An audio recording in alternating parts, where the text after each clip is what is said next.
How are you? Okay, tonight for our Ask the Expert, which is the beginning of our normal meeting, we have Sham Reddy. And Sham's going to talk about setting goals. Beginning of the first of the year, it's important that we learn how to set goals. Sham, you're on. Hi, how's everybody doing? Good. Are you ready to make some money in 2017? Yeah. Let's get started. First, you got to know how much you need to make, or you want to make. There is a difference. How much you need to make, which is paying the expenses. How much you want to make, that includes all the pleasures that you want to have with the money you've got. So, let's get started here. And I started this presentation about almost 15 years ago. I kind of started refining it, and that's where we are. And one of the biggest things is, it's hard to hit the goal that you can't see, but that's the reason you have to have the written goals. So the study done by Harvard University several years ago concluded only 8% of the people set their goals and achieve them. That means 92% of the people fall off.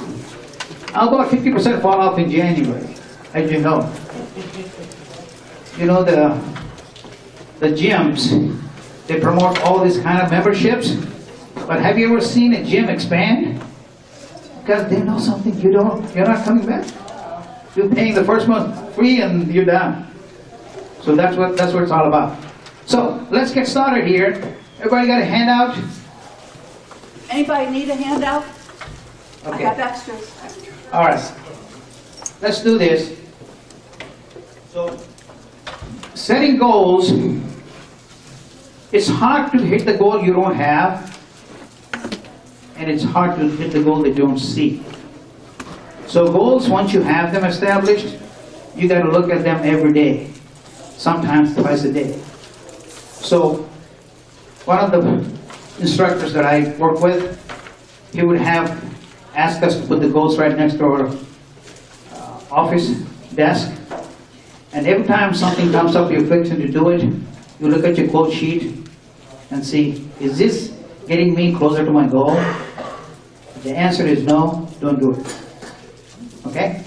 And the handout I have, let me see, get a copy of it. In the back of the handout, there are two-sided, I just want to save some trees. And the last 4 pages are most important. We'll get to that.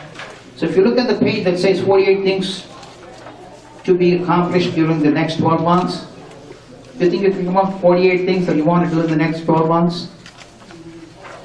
It's done with a purpose. 4 a month. That means 1 a week. Now, that's something I'm going to talk about it.